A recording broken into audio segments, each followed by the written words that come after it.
बन्धुश्च सखा त्वमेव त्वमेव विद्या द्रविणं त्वमेव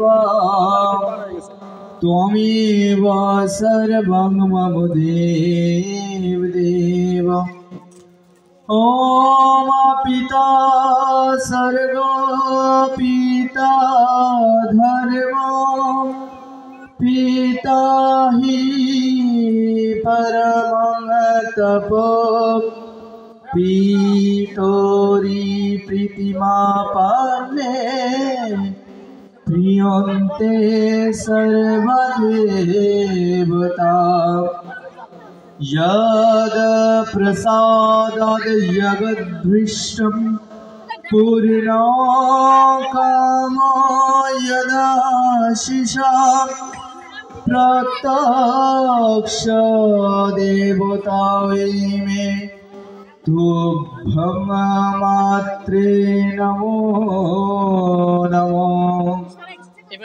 ॐ अखण्डमण्डलाकारं व्याप्तं येन चराचरं तत्पदं दर्शितं येन तस्मै श्रीगुरवे नमः।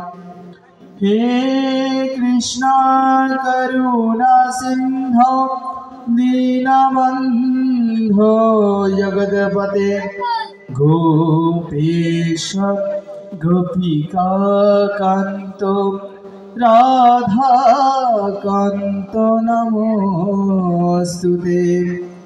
तप्त काञ्चन गौराङ्गी राधे वृन्दावनेश्वरी वृषभानुसुते देवी प्रणमामि हरिप्रिये। ॐ नमो वृन्दावै तुलसीदेव्यै प्रिया वै केशवस्य च कृष्ण भक्तिप्रदे देवी सत्यवत्यै नमो नमो। ॐ कृष्णाय वासुदेवाय हरये परमात्मने प्रणतो क्लेशनाशाय गोविन्दाय नमो नमः। हरे कृष्ण कृष्ण कृष्ण हरे हरे हरे राम राम राम हरे हरे। हरे कृष्ण कृष्ण कृष्ण हरे हरे हरे राम राम राम हरे हरे। हरे कृष्ण कृष्ण कृष्ण हरे हरे हरे राम राम राम हरे हरे। वाञ्छाकल्पतरुभ्यश्च कृपा सिन्धुभ्येव च पतितानां पावनेभ्यो वैष्णवेभ्यो नमो नमः।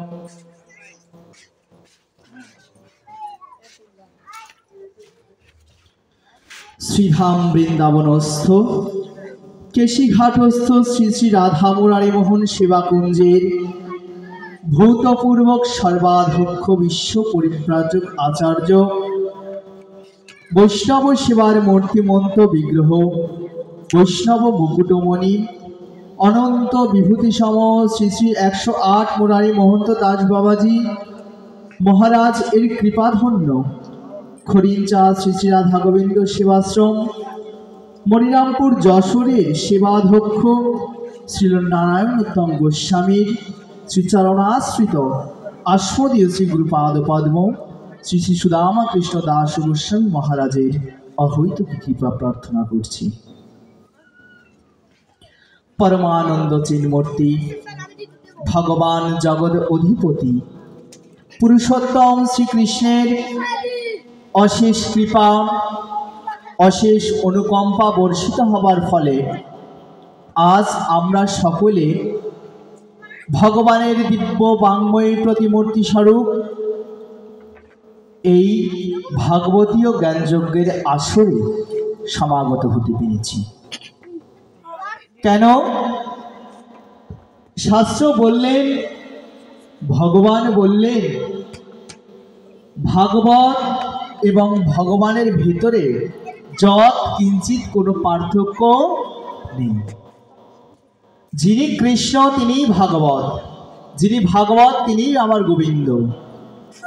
এই দুটা এক ও অভিন্ন তত্ত্ব। যারা ভাগবতকে সাধারণ পুস্তক, সাধারণ বই, সাধারণ কোনো গ্রন্থরূপে জানেন, তাদের জানাটা সঠিক নয়। কলিযুগের মধ্যে যদি ভগবান শ্রীকৃষ্ণকে প্রত্যক্ষ করতে হয়, তাকে যদি কাছ থেকে বুঝতে হয়, তাকে যদি হৃদয়ঙ্গম করতে হয়, তার লীলা কথাকে যদি বুঝতে হয়, তাহলে যার শরণাপন্ন হতে হবে সেটা হচ্ছে ভগবান শ্রীকৃষ্ণের বাঙ্ময়ী প্রতিমূর্তি। এতদিন জানতাম ভগবান দুটি রূপে বিরাজিত রয়েছে। কি কি রূপ? একটি রূপ হচ্ছে প্রকাশ, অর্থাৎ চিন্ময় বিগ্রহ, মৃন্ময় বিগ্রহ। যেমন ভগবান একটা রূপে, আত্মা রূপে আমাদের প্রত্যেকের মধ্যেই অবস্থান করছে। যারা গীতাকে পড়েছে, শ্রীমদ্ ভগবত গীতাকে যারা অনুধাবন করেছে, তারা এই কথাটি অবশ্যই জানে। ভগবানের শক্তি ব্যতীত এ জীবনে আমরা তো ছাড়ো একটা গাছের পাতাও নড়তে পারি। অর্থাৎ ভগবান প্রত্যেকটি জীব থেকে নিয়ে শুরু করে, জ্বর থেকে শুরু করে প্রত্যেকটি জিনিসের মধ্যে, প্রত্যেকটি পদার্থের মধ্যে অবস্থান করছে। তো তাকে কি দেখা যাচ্ছে? তোমার আমার আত্মাকে কি আমরা দেখতে পাই? দেখতে পাই না। কারা দেখতে পায়? যারা যোগী, যারা ধ্যানী, যারা মনি ঋষি, তারা আত্মাকে উপলব্ধি করে নিজের আত্মাকে সে পরমাত্মার কাছে সমর্পিত করে সমাধিস্থ হয়ে নিজেকে সে পরম পুরুষের সাথে বিলিয়ে দেওয়ার শক্তি সামর্থ্য রাখে। কিন্তু আপনার আমার মতো মানুষ, আমরা তো সেইভাবে ভগবানকে নিজেকে বিকিয়ে দিতে পারি না। আমরা পারি না সে নিরাকার ব্রহ্ম, সে নিরাকার সত্তাটাকে অনুধাবন করতে। ভগবান দেখলেন, যদি এইভাবে থাকি তাহলে সাধারণ জীবের কাছে আমি পৌঁছাতে পারবো না।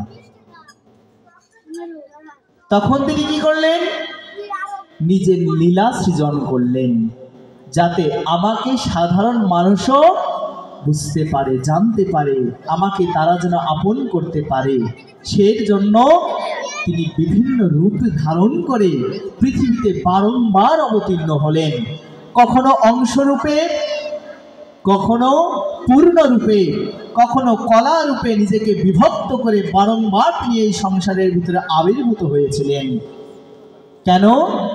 ভক্তদের রক্ষায়, ধর্মকে প্রতিষ্ঠান, আর সাধুদের সাধুত্ব যাতে নাশ না হয়ে যায়, সেই জন্য তিনি বারংবার পৃথিবীতে অবতীর্ণ হয়েছিলেন।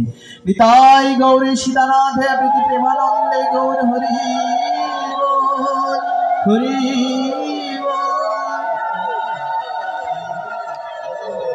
শুধু এক যুগে নয়, তিনি যেমন সত্য যুগে এসেছিলেন, তিনি তেমনি দাপরেও এসেছিলেন। তিনি তেমন ত্রেতাতেও এসেছিলেন, তিনি তেমন কলিতেও এসেছেন। অধম আমরা তাকে বুঝতে পারিনি, অধম আমরা তার অবদানটাকে কাজে লাগাতে পারিনি। তিনি যে আমাদের হিতের জন্য, তিনি যে আমাদের আপনজন, এটা তিনি প্রত্যেক যুগে তিনি প্রমাণ করেছেন। কিন্তু আপনার আমার মতো সাধারণ ব্যক্তি যারা সংসার সমুদ্রে হাবুডুবু খাচ্ছি, সংসার ব্যতি রেখে, সংসারকে বাদ দিয়ে আমরা আর কেউ কিছুই ভাবতে পারি না। এর জন্য সেই পরম পুরুষ ভগবানকেও সঠিকভাবে আমরা জানতে পারলাম না, চিনতে পারলাম না। কে জানাবে এই কথা? ভগবান যে আমাদের আপন, ভগবান যে আমাদের আপনজন, নিজজন, কে বলবে এই কথা? সেই কথা বলার জন্যই আমরা ভাগবতীয় আসনে সমাগত হই, সেই কথা শোনার জন্যই আমরা কীর্তনে আসি। কেন জানেন? যেই পরম পুরুষ আমাদের আপন, যে আমাদের আপনজন, নিজজন, তাকে ভুলে আমরা সংসার সমুদ্রে হাবুডুবু খাচ্ছি, মনে হয় এই সংসারেই আনন্দ রয়েছে। কিন্তু যেই আনন্দ গোবিন্দের শ্রীপাদ পদ্মে, নিতাই চাঁদের শ্রীপাদ পদ্মে রয়েছে, সেই আনন্দকে এই ত্রিভুবনের কোনো আনন্দের সঙ্গে তুলনা করা চলবে না। আমরা যেই আনন্দ নিয়ে থাকি, এই আনন্দ হচ্ছে ক্ষণভঙ্গুর, আজ আছে কাল থাকবে না। এ কথা প্রত্যেকেই জানি, কিন্তু হৃদয়ঙ্গম কেউ করতে পারছি না, যার কারণে অসংখ্য দুঃখ ক্লেশ আদি আমাদের ঘিরে ধরছে। যার 100 টাকা আছে তার যাবার ভয় থাকে, কিন্তু যিনি ফকির মানুষ তার কি কোনো কিছু যাওয়ার ভয় থাকে গো? তো সেই ফকির, সেই মুসাফির আমরা প্রত্যেকেই। বিশ্বাস করে দেখো, তুমি আমি যেদিন সংসারে এসেছিলাম, বাবা আমরা কি কিছু সাথে করে এনেছিলাম? একটা কালো সুতো কি আমাদের সাথে ছিল? আবার যেদিন চলে যাব সেদিন কি কিছু সাথে যাবে? কিছুই সাথে যাবে। তাহলে এই যে মিছে মায়ার মধ্যে পড়ে আমার আমার আমার আমার করছি, এই যে মিছে মায়ার সংসারে পড়ে আমার আমিত্ব অহংকারে যে ডুবে আছি, একবার বিবেচনা করে দেখবেন কিছুই কি আপনি সঙ্গে নিয়ে যেতে পারবে? তাহলে নিজেকে প্রশ্ন করুন, এই সংসারে আমরা কেন এসেছি?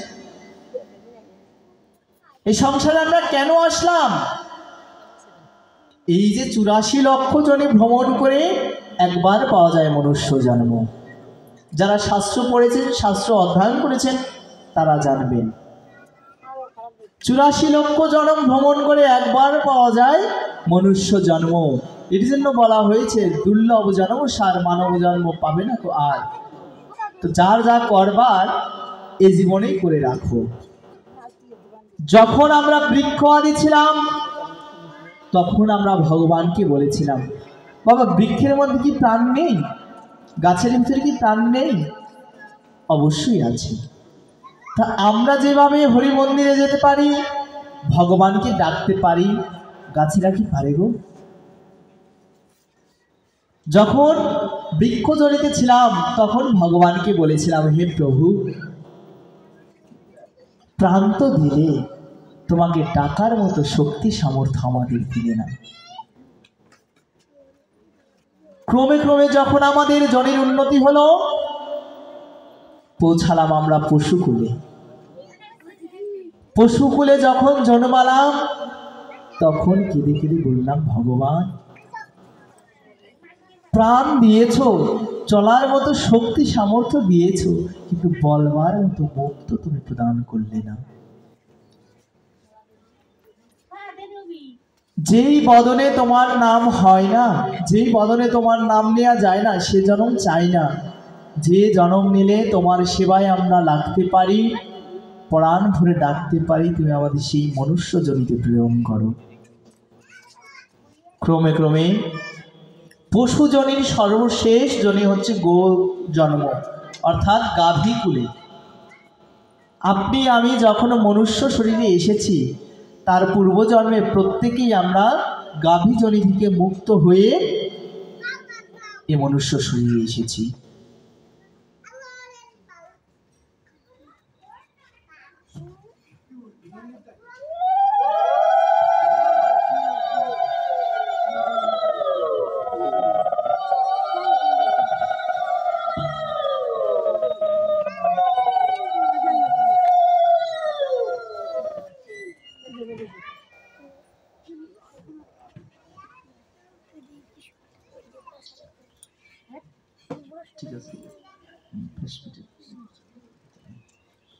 জয় নিতাই, জয় গৌর। তো যখন আমরা বৃক্ষকুলের থেকে আরতি করেছিলাম, বৃক্ষকুলের সর্বশেষ জনম কি জানেন? তুলসী বৃক্ষ। যেই দিন সেই তুলসী বৃক্ষকে নিয়ে গোবিন্দ সেবায় আমাদেরকে দেয়া হয়েছিল, সেই গোবিন্দের কৃপা যেদিন হয়েছিল সেই দিন থেকে আর বৃক্ষজনিতে আমাদের যেতে হয়নি। দেখো, গোবিন্দের কৃপাটা বোঝো। তুলসী বৃক্ষের যে সর্বশেষ জন্ম, তা গোবিন্দ সেবায় কি লাগে? তুলসী পত্রই তো লাগে। অন্য কোনো পাতা কি লাগে? অন্য কোনো পাতা লাগে। তা আমাদের মুক্তি হলো কোথায়? গোবিন্দ চরণে গিয়ে আমাদের বৃক্ষ জন্ম থেকে মুক্তি হয়েছিল। পরবর্তী যখন পশুকুলে আসলাম, আমরা মন্ত্রের ভিতরে বলি তো, ওম নমো ব্রহ্মণ্য দেবায় গো ব্রহ্মণ হিতায় চ জগদ্ধিতায় কৃষ্ণায় গোবিন্দায় নমো নমঃ। এই মন্ত্রের ভিতরে গো কথাটা কিন্তু উল্লেখ আছে। অর্থাৎ ভগবান নারায়ণের গরু এতটা প্রিয়। দেখো, যখন কৃষ্ণ রূপে লীলা হলো, তখন গোবিন্দ শুধু মানুষদেরই কৃপা করেছে, বিষয়টা কিন্তু এমন নয়। তিনি কি গাভীদের প্রতি কৃপা করেননি? তিনি জন্মালেন কোথায়? মথুরায়। কিন্তু পরবর্তী লীলা করলেন কোথায়? গোকুলে, যেখানে গো মাতাদের আবাসস্থল।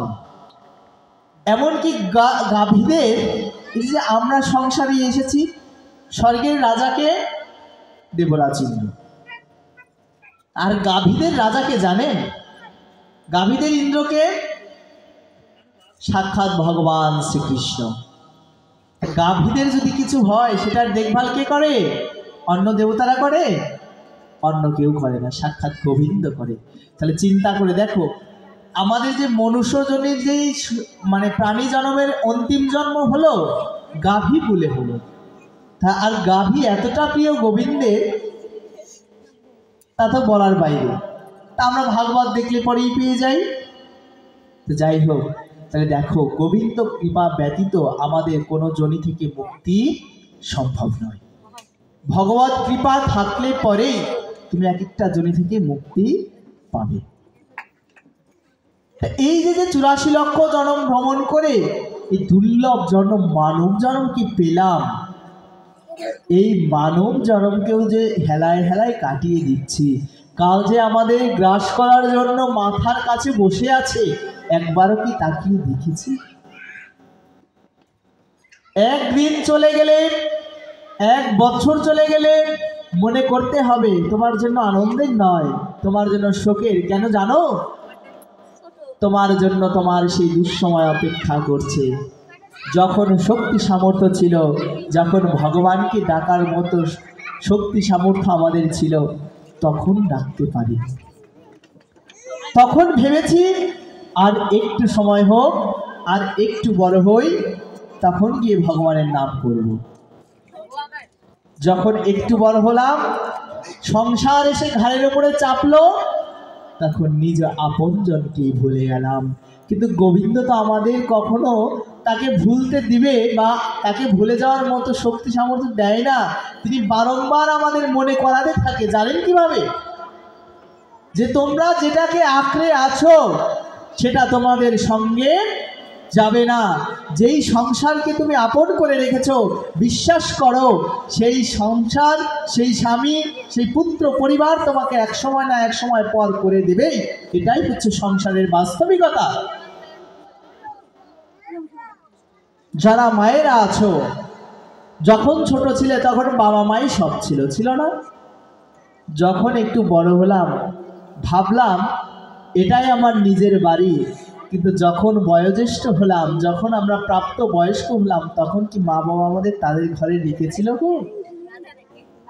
যতদিন পর্যন্ত আপনাদের বিবাহ না দেবে ততদিন মা বাবা, আপনি হোক আর আপনার মা বাবাই হোক, ভেবেছে যতদিন পর্যন্ত এই মেয়ে আছে ততদিন পর্যন্ত আমার ঘরে বোঝা আছে, একে বিয়ে দিতে পারলেই আমি একটু নিশ্চিন্ত হতে পারি।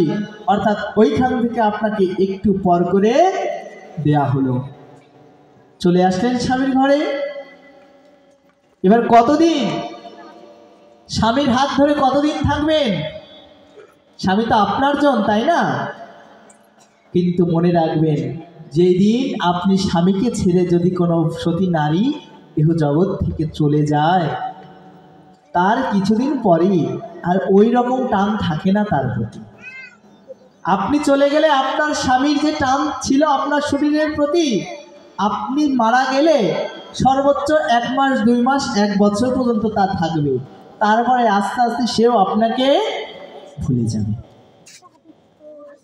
যেই সন্তানকে আপনি আপন করে রাখলেন, নিজে না খাইয়ে সন্তানের প্রতি সচেষ্ট ছিলেন, নিজে না খাইয়ে সেই সন্তানকে খাইয়েছেন, একবার ভেবে দেখেছেন কি সেই সন্তানে আপনার মুখে অগ্নি প্রজ্বলন করে শ্মশান ঘাটে একা ছেড়ে দিয়ে চলে আসবে? এটাই সংসারের বাস্তবিকতা। কার জন্য করলেন একবার ভেবে দেখবেন। এই যে সংসারে এসে যা আমরা করে যাচ্ছি, কি আমাদের সাথে যাবে? কেনই বা সংসারে এলাম? আর যখন চলে যাব কিবা আমি সাথে করে নিয়ে যাব? একবার নিজের বিবেকের কাছে সবাই প্রশ্ন রাখবে।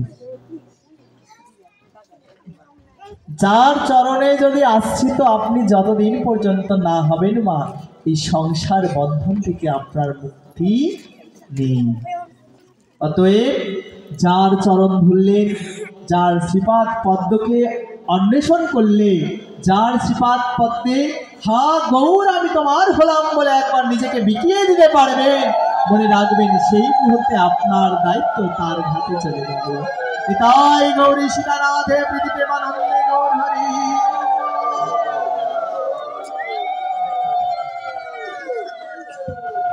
যখন আপনি আপনার দায়িত্বকে ত্যাগ করে হা গৌর আমি তোমার শ্রীপাদ পদ্মে শরণাগতি হলাম, হা নিতাই চাঁদ বহু জন্ম অপেক্ষা করেছি প্রভু, তোমাকে ডাকার মতো, তোমাকে বলার মতো মুখ আমাদের প্রদান করনি। আর বলার মতো যখন মুখ পেলাম, তখন বলার মতো ভাষাও পেলাম না। কিন্তু যখন সমস্ত কিছুই পেয়েছি প্রভু, মায়ার ফাঁদে পড়ে সেই তোমাকেই ভুলে গেলাম।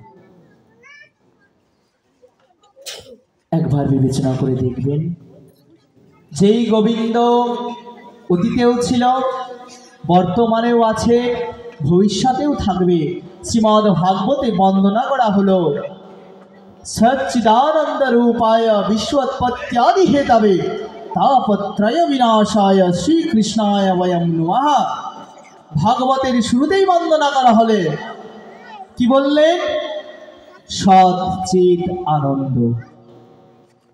সৎ কি বলছি? সত্য। এই যে জগৎ সংসার দেখছি, যে মায়াকে অনুধাবন করছি, তা এগুলো কি মিথ্যা? এগুলো মিথ্যা নয়, কিন্তু এগুলো হচ্ছে আংশিক সত্য, ক্ষণভঙ্গুর সত্য। আজ আছে, কাল থাকবে না। আপনি ভাবছেন যে আপনি সংসারে আছেন, আপনার সংসারটা পরিপূর্ণ আছে, বিশ্বাস করে দেখেন আপনি সংসার থেকে যেদিন যাবেন, তারপরে যেমন সংসার ছিল ঠিক সেইভাবেই ফিরে আসবে, অথচ আপনি সংসারে থাকবেন না। আপনি আমি চলে গেলে সংসারে কিছু যাবে আসবে? যদি এই গ্রাম থেকে যদি 5 জন মানুষ মারা যায়, গ্রামের কি কিছু যাবে আসবে? কিছুই যাবে আসবে। কিছুদিন হয়তো বা তার জন্য একটু শোক প্রকাশ হবে, কিন্তু এটাই বাস্তব, সে সংসারও তোমাকে একদিন না একদিন ভুলে যায়। তাহলে সত্য কি? দেবতারা সত্য? দেবদেবীরা কি সত্য? তারাও আংশিক সত্য। কেমন? বলছে বিভিন্ন মন্বন্তরে দেব দেবতাদেরও পরিবর্তন হয়েছে। বিভিন্ন মন্বন্তরে যে দেব দেবতাদের আমরা আরাধনা করছি, তারাও নতুনভাবে নতুন রূপে তারা প্রকাশিত হয়। অর্থাৎ যেমন বর্তমান যে ইন্দ্র আছে, দেবরাজ ইন্দ্র আছে স্বর্গে, পরবর্তী মন্বন্তরে সত্য ত্রেতা দাপর কলি এইভাবে হয় এক কল্প, কয়েক কল্প মিলে হয় এক মন্বন্তর। তা এই কয়েক মন্বন্তর মিলে যখন একজন ব্রহ্মার দিন রাত্রি হয়, তখন একটা সময় দেবতাদেরও পরিবর্তন হয়ে যায়। আগামী মন্বন্তরে আপনারা বামন অবতারের কথা শুনেছেন, তাই না? বলিরাজের কথা শুনেছেন, এই বলিরাজ কে ছিল? প্রহ্লাদের পুত্র হলো বিরোচন। প্রহ্লাদের নাম তো আমরা সবাই জানি, হিরণ্যকশিপুরের পুত্র, তাই না? তো সেই কাহিনীর দিকে আর যাচ্ছি না। তা এই প্রহ্লাদের পুত্রের নাম হচ্ছে বিরোচন। এই বিরোচনের পুত্র হচ্ছে বলি মহারাজ, যিনি অসুর হওয়া সত্ত্বেও কিন্তু বিষ্ণু ভক্ত। যেই বলি মহারাজ যখন যজ্ঞ করেছিলেন, তখন দেবতারা দেখছে যে সমস্ত কিছু তারা হারিয়েছে, এখন এই বলি মহারাজের সমস্ত কিছুর অধীনে হয়ে গেছে। তো কী করা যায়? তা শেষ পর্যন্ত তারা ভগবানের শরণাপন্ন হলেন। তখন ভগবান দেখলেন যে দেখো, তিনি তো শরণাপন্নদের তো কখনো দূর করতে পারেনি। ভগবান যেমন আমাদের আপনজন, ঠিক তেমনি দেব দেবীদেরও তিনি আপনজন। যার যে সমস্যাই হোক, আগে ভগবানের কাছে গিয়ে সংবাদ দেয়া হয়। তখন তিনি বামন রূপে অবতীর্ণ হয়ে সেই বলিরাজকে কাছ থেকে ত্রিপাদ ভূমি নিয়ে এক পদ দ্বারা স্বর্গকে মেপেছিলেন, এক পদ দ্বারা মর্তকে মেপেছিলেন। আর এক পদকে যখন মাপতে যাবেন, তখন দেখছেন আর জায়গা নেই। তখন এই বলি মহারাজ ভাবছিলেন, একসময় মনে হচ্ছিল যে আমি ত্রিলোকের স্বামী হয়ে গেছে, আমার থেকে বড় দানবীর আর কেউ নেই। শেষ পর্যন্ত ভগবান বললেন, বলি মহারাজ, আমার তৃতীয় পদ কোনখানে আমি স্থাপন করব? তখন বললেন, প্রভু, আমার যা ছিল আমি আপনাকে সর্বস্ব দিয়ে দিয়েছি, আমার বলতে আর কিচ্ছু নেই। শেষ পর্যন্ত আমার এই মস্তক আছে, আপনি কৃপা করে আপনার একটি পদ আমার মস্তকের ওপর রাখুন। দেখো, শেষ পর্যন্ত তাকে কোথায় পাঠানো হলো? পাতালে পাঠিয়ে দেওয়া হয়েছিল, তাই না? তো দেখো, আমরা একটা কথা জানি, ভগবান বলে, যে করে আমার আশ আমি করি তার সর্বনাশ। যদিও সে না ছাড়ে পাশ, হই তার দাসেরও দাস। অর্থাৎ গোবিন্দের যে দাস থাকে, তার দাসেরও দাস তিনি হন। তাহলে কি ভগবান অধর্ম করলেন? যেই মহারাজ তাকে সমস্ত কিছু প্রদান করে দিলেন, তা সত্ত্বেও সেই মহারাজকে কি করলেন? পাতালে প্রবেশ করিয়ে দিলেন। এটা তার উপর অন্যায়, অন্যায় নয়? আপনার বাড়িতে আমি গেলাম একটু বেলা থাকবো বলে, কিন্তু যে সেরে এমন ভাব করলাম আপনাকে আপনার বাড়ি থেকে বের করে দিলাম, তাহলে বিষয়টা কেমন হয়ে যাবে? আপনার বাড়ি আমি বেড়াতে গেছি, কিছুক্ষণ থাকার পরে আপনাকেই ঘাট ধাক্কা দিয়ে আপনার বাড়ি থেকে বের করে দিলাম, তাহলে বিষয়টা কেমন হয়ে গেল? তা বিষয়টা তো ঠিক একই রকম হলো। যেই বলি মহারাজ দান করে তাকে ত্রিলোক দিয়ে দিল, অথচ সেই বলি মহারাজকে কোথায় প্রেরণ করলো? পাতালে প্রেরণ করলো। তা বলি মহারাজ কি তার জন্য কি ক্রোধিত ছিলেন, না দুঃখ পেয়েছিলেন? তিনি কিন্তু কোনো দুঃখই পাননি। এই দৃশ্যকে দর্শন করে সাক্ষাৎ প্রহ্লাদজি মহারাজ সেইখানে উপস্থিত হলেন। বললেন, প্রভু, আপনি আমার বংশের এমন কল্যাণ করলেন, যেই কল্যাণ আপনি আমার প্রতিও করেননি। কেন? যখন আমার পিতা হিরণ্যকশিপুরকে আপনি বধ করেছিলেন, নিধন করেছিলেন, কোন রূপে? নরসিংহ রূপে। তখন আমাকে আপনি আপনার কোলের উপর বসিয়েছিলেন, আর আমার নাতির প্রতি আপনি এতটা কৃপা করলেন, তাকে তো কোলের ওপরে বসানো থাক। যেই চরণের ধ্যান যোগী ঋষি মুনি আদি আপনার চরণকে বন্দনা করে, একবার আপনার চরণকে দর্শন পাওয়ার জন্য সেই চরণকে আমার নাতির মস্তকের ওপরে আপনি প্রদান করেছেন। তাই গৌরী শিলানাথ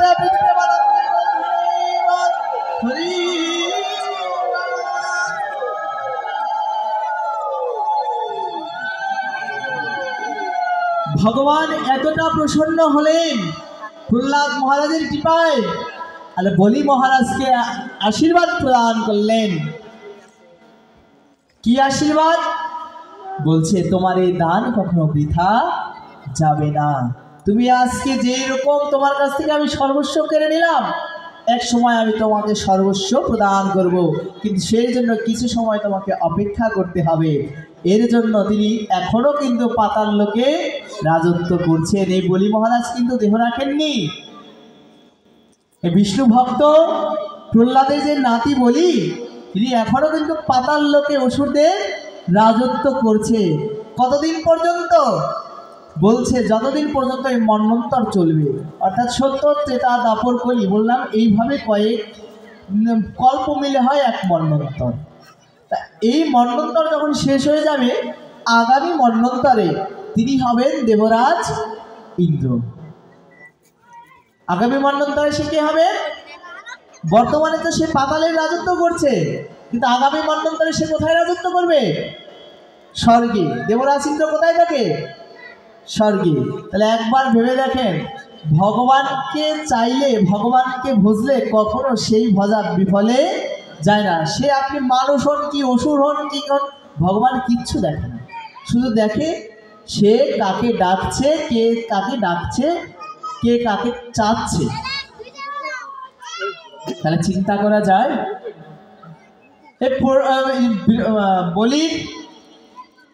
বলির কন্যা ছিলেন রত্নমালা। যখন এই বামন আসে, তখন এই বামন দেখতে এতটা সুন্দর ছিল, খুব ছোট ছাত্র, মানে খুব সুন্দর। ভগবানের রূপ তো আপনারা দেখেনি। তো যাই হোক, তা এই বামন রূপকে দেখে ভেবেছিলেন, ইস, এইরকম যদি সন্তান আমার একটা হতো, আমার লালসাটা একটু কমতো। তো ভগবান তো অন্তর্যামী, তিনি কারো ইচ্ছায় অপূর্ণ রাখেন না। তিনি বললেন তথাস্তু, যাও, তোমার এই ইচ্ছা পূর্ণ হবে। তা এই ইচ্ছা যখন পূর্ণ হওয়ার বর প্রদান করলেন, তার একটু পরেই দেখলেন তার পিতাকে কোথায় পাঠানো হলো? বলিরাজকে কোথায় পাঠানো হলো? পাতালে পাঠিয়ে দেওয়া হলো। তখন তিনি বলেছিলেন, যে আমার পিতাকে এইভাবে পাতালে প্রবেশ করলো, যদি সে আমার নিজ সন্তান হতো, আমি তাকে বিষ খাইয়ে মেরে দিতাম। তখনও ভগবান বললেন তথাস্তু। এই জন্য ভগবান কারো ইচ্ছাকে কোনো সময় অপূর্ণ রাখেন না। তিনি কি বললেন? তথাস্তু। তাহলে এইবার আপনারা বলেন, তো বলিরাজ না হয় আগামী মন্বন্তরে ইন্দ্র হবে, তাহলে এই যে তার মেয়ে রত্নমালার যে ইচ্ছা ছিল তাকে পুত্র রূপে পাওয়ার, আবার ইচ্ছা হলো তাকে বিষ খাইয়ে মারার, তা এইরকম কি হয়েছে বাস্তবে? শাস্ত্র বলছে এই রূপও হয়েছে। কোথায় হয়েছে জানেন? আপনার পুতনার নাম শুনেছেন না? হ্যাঁ, কৃষ্ণলীলায় পুতনা বধ তো প্রত্যেকেই জানি, এই লীলাগুলো আমরা প্রত্যেকেই জানি। আমি যেখান থেকে আলোচনা করার চেষ্টা করছি যেগুলো আমাদের অজানা রয়েছে। তা আপনারা যা কিছু জানেন, অবশ্যই আপনারা আমার থেকে অনেক অনেক বিজ্ঞজন। আপনাদের সামনে আমি খুবই সামান্য একজন মানুষ, আপনাদের কাছে হরিকথা পরিবেশন করার মতো শক্তি সামর্থ্য আমার নাই।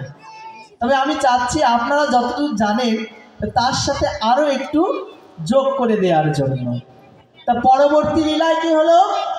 ভগবান তাকে দেখলেন, তা এই রত্নমালা যে ইচ্ছা করছে তা প্রাপ্ত করতে হয়তোবা তার অনেক জন্ম অপেক্ষা করতে হবে। তো যাই হোক, পরবর্তী লীলায় যেহেতু আমি কৃষ্ণ রূপে আসবো, ততদিন পর্যন্ত অপেক্ষা করুন, আমি সেই লীলায় তাকে কৃপা করব। এই জন্য তিনি পুতনা রূপে আবির্ভূত হলেন। কে? এই বলিরাজের কন্যা রত্নমালা। প্রথমে ইচ্ছা ছিল কি? তাকে পুত্র রূপে পাওয়ার। পুতনায় এত রূপ থাকতে কি রূপে এসেছিলেন? মাতৃরূপে এসেছিলেন, খুব সুন্দরী রমণী রূপে এসেছিলেন। আর মায়েরা কি করে? স্তন্য দান করে কে? আমরা যখন ছোট ছিলাম আমরা দুগ্ধ খেয়েছি কার ইয়ে থেকে? মায়ের কাছ থেকেই তো। গোবিন্দ তাকে সেই ইচ্ছাটাকেও পূরণ করেছিলেন। ওই যে বিষ খাইয়ে মারাতে চাইলেন, এই জন্য পুতনা কি অন্য কোনো অস্ত্র দিয়ে মেরেছিল? কৃষ্ণকে মারার জন্য কি মাখিয়ে আসলো? বিষ। দেখো, ভগবত লীলাকে বোঝাটা কতটা কঠিন ব্যাপার। কিভাবে সে তাকে দিয়ে লীলা করিয়ে নিল, এটা কিন্তু চারটেখানি কথা না। যখন এই পুতনাকে নিয়ে গোবিন্দ আকাশে উড়ে চলে যাচ্ছে, তখন মা যশোদা আদি প্রত্যেকে পিছনে ধাবিত হয়ে মা যশোদা মূর্ছিত হয়ে গেলেন। তখন শেষ পর্যন্ত গোবিন্দ দেখলেন আমার মাকে আর বাঁচিয়ে রাখা যাবে না যদি আমাকে নিয়ে পুতনা চলে যায়। শেষ পর্যন্ত তিনি কি করলেন? পুতনাকে এমন প্রাণবায়ু ধরে টান দিলেন, সেই ব্রজের মধ্যেই তিনি ধরাস করে পড়ে গিয়েছিলেন। তো এই যে পড়লো, বড় আশ্চর্যের বিষয় কি জানেন মা? আপনি আমি যখন মারা যাব, যদি কেউ মায়েরা নাও জানতে পারে, বাবারা যারা মরা পুড়িয়েছে দেখবেন ওই শরীর থেকে একটা দুর্গন্ধ বের হয়, তাই না? কিন্তু এই পুতনাকে যখন শেষ কার্য করা হয়েছিল, তার গা থেকে চন্দনের মতো ঘ্রাণ আসছিল, অর্থাৎ চন্দন কাষ্ঠকে পোড়ালে যেই রূপ ঘ্রাণ চারিদিকে মম করে, ঠিক তদ্রূপ সেই রূপ ঘ্রাণ আসছিল। এটার কারণ কি? পুতনা তো রাক্ষসী ছিল, কত কত শিশু হত্যা করেছেন, কত কত অপরাধ করেছে, কুকার্য করেছে, তা সত্ত্বেও এই পুতনাকে পোড়ানোর সময় এত সুন্দর ঘ্রাণ কোথা থেকে আসলো? বলছে যেই দেহকে গোবিন্দ একবার স্পর্শ করে সেই দেহ আর দেহ থাকে।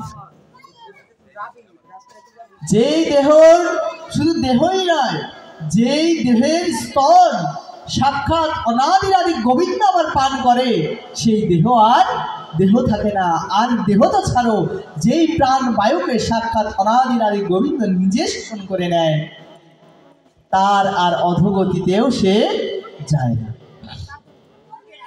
পুতনার কোন গতি হয়েছিল জানেন? মাতৃগতি হয়েছিল। যেই স্থান গোবিন্দ মা যশোদাকে দিয়েছেন, যেই স্থান মা নন্দ মহারানীকে দিয়েছে, যশোদাকে দিয়েছিলেন, দেবকীকে দিয়েছিলেন, সেই স্থান কিন্তু পুতনারও হয়েছিল।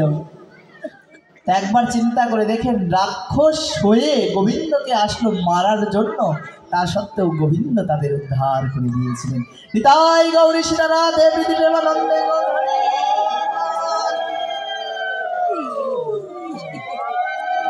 একবার চিন্তা করে দেখেন, গোবিন্দ কে পাপী, কে অধম, কে কি, এগুলোকে বিচার বিশ্লেষণ করে গো? যদি করতো তাহলে নিতাই চাঁদের কৃপায়, গৌরসুন্দরের কৃপায় আমার জগাই মাথায় উদ্ধার হতো না। গৌরলীলায় তো তিনি প্রমাণ করলেন,